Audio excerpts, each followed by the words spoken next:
Wabarakatuh. Selamat malam teman-teman serta Ibu dosen Ibu Mutiara. Mohon izin untuk menyampaikan, mohon izin untuk share screen.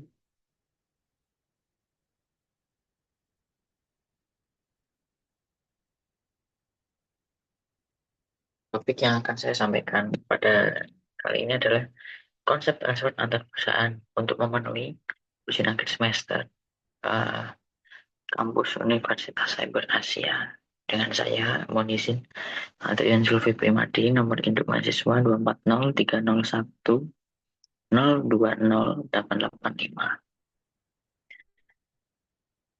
Selanjutnya,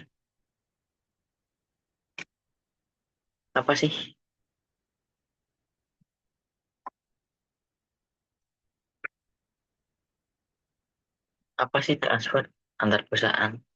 Yaitu aset tak lancar. Definisinya adalah transfer antar perusahaan adalah pemindahan aset atau pembayaran antara dua entitas dalam satu grup perusahaan. Contoh grup Astra Tbk dengan Astra Grafika ada droping mesin. Nah, itu merupakan salah satu contoh transfer antar perusahaan. Di sini adalah karena topiknya adalah aset tak lancar, maka contohnya adalah tanah, gedung, mesin. Tujuannya apa? Untuk pertama, optimalisasi penggunaan aset, restrukturisasi atau efisiensi.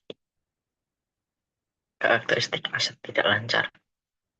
Yang pertama adalah digunakan untuk operasi jangka panjang, lalu tidak dimaksudkan untuk dijual kembali secara rutin. Contoh, tanah, bangunan, peralatan, kendaraan, dan hak paten. Nah, contoh penyatakan transfer alat perusahaan adalah perusahaan A, misal mencatat transaksi penjualan aset dengan harga transfer, lalu mengakui laba atau rugi dari selisih harga transfer dengan nilai buku. Lalu perusahaan B mencatat aset sesuai dengan harga transfer atau harga perolehannya. Lalu tidak ada penyesuaian awal, namun dalam konsolidasi harus dihapuskan laba antar perusahaan baik A atau B karena konsolidasi ini adalah membuat mereka jadi satu induk atau satu organisasi agar tidak terjadi double counting atau double pencatatan. Nah, ini yang penting. Eliminasi laba antar perusahaan. Konsolidasi pada laba konsolidasi. Jika ada laba yang belum direalisasi, misal aset belum dijual ke pihak luar, laba tersebut harus dieliminasi dalam laporan keuangan konsolidasi. Aset dikembalikan ke nilai buku sebelum transfer untuk tujuan konsolidasi. Nah, contoh, perusahaan A menjual mesin ke perusahaan B. Perusahaan B adalah contoh dari entitas anak pada tanggal 1 Januari 2025. Harga transfernya adalah 150.000. Nilai buku mesin di perusahaan A sebesar 150 juta. Nilai buku mesin di perusahaan A adalah 100 juta. Sisa umur manfaat adalah 5 tahun dengan metode penyusutan, metode garis lurus yang artinya flat setiap tahunnya. Tinggal dibagi saja nilai buku per umur manfaat. Nah, jurnal yang dicatat oleh PTA adalah karena menerima kas atau piutang sebesar 150 juta, ditulis 150 juta. Mohon maaf, saya menulisnya dalam berikutan mesin mesin kredit sebesar 100.000 dan laba penjualan 50.000. Ini untuk jurnal biasa masih boleh dicatat.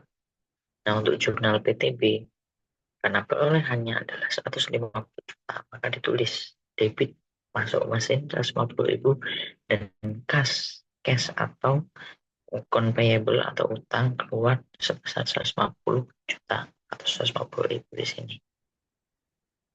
Nah, ini yang menjadi menarik, yaitu eliminasi di konsolidasi tahun 2025.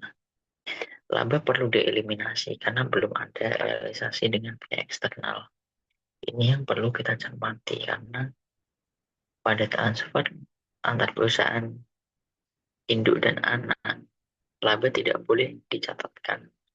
laba hanya boleh dicatat saat anak atau induk perusahaan bertransaksi dengan pihak eksternal. Contoh, Astra Grafika dengan Astra Internasional. Jika ada transaksi antar perusahaan, tidak boleh catat keuntungannya. Kecuali PT Astra dengan PT PT Suzuki, misal terkait pembelian truk, nah, itu perlu dicatat. Nah, lalu selanjutnya adalah penyesuaian depresiasi perlu dilakukan karena perusahaan B mencatat aset dengan lebih tinggi. Tadi ada selisih 50.000. Nah, untuk penyusutan B, karena nilai umur manfaatnya masih ada 5 tahun, maka perolehannya dibagi dengan 5, dapat angka 30.000. Sementara depresiasi aktual di perusahaan tadi adalah 100.000 per 5, selisih 10.000, hasilnya kan 20.000. Nah, yang pertama adalah laba perlu dieliminasi karena belum ada realisasi dengan pihak eksternal nih. Jurnalnya adalah laba penjualan dikreditkan, lalu mesin mesin laba penjualan didebitkan untuk mengurangi untung 50 tadi, lalu kredit mesin 50 juta. Sementara untuk penyusutannya adalah akumulasi penyusutan di debit, sementara beban penyusutan di kredit. Demikian paparan singkat saya tentang transaksi antar perusahaan, terutama aset tidak lancar. Kesimpulannya adalah transfer antar perusahaan mempengaruhi laporan individu perusahaan, tetapi laba antar perusahaan tidak boleh muncul di laporan konsolidasi. Ini kuncinya wajib. Selanjutnya adalah aset harus disesuaikan ke nilai buku awal pada laporan konsolidasi. Dan yang terakhir adalah depresiasi juga disesuaikan agar nilai buku sesuai dengan nilai buku sebenarnya.